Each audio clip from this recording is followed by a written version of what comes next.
Hi guys, and welcome to the Stephen King Sematary Club.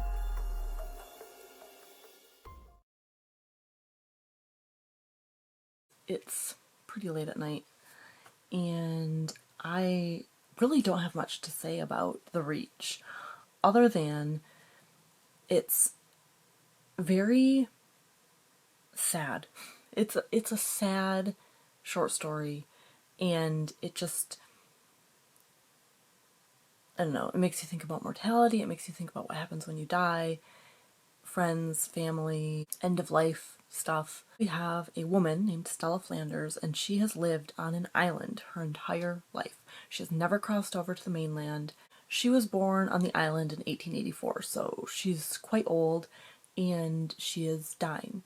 So she sees her dead husband kind of heralding the event of her death, like a portent.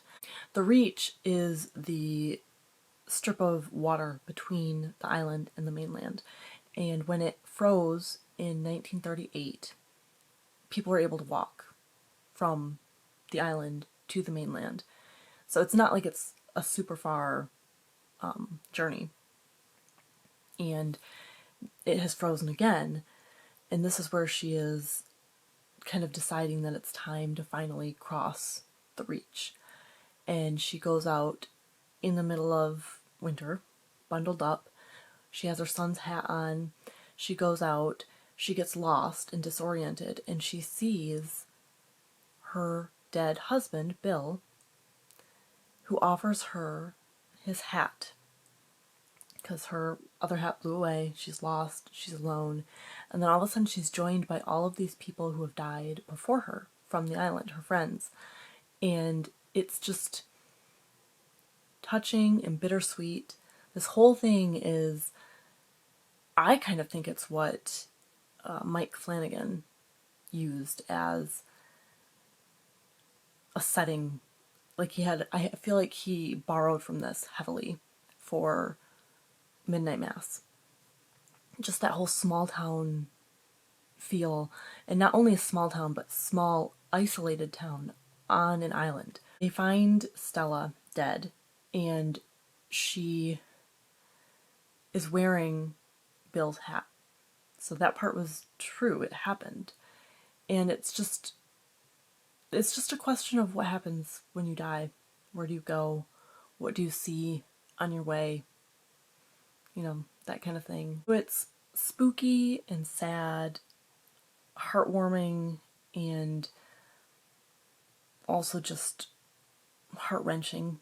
The most interesting parts of this short story are the things that the townspeople do to protect one another.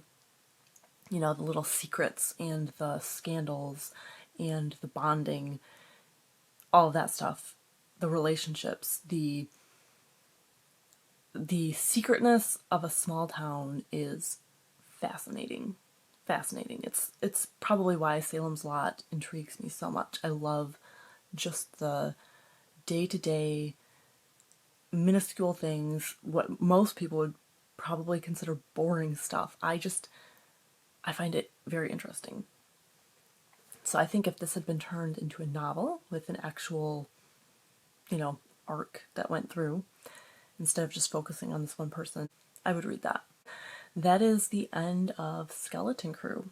I think my next video I've got something different and kind of fun.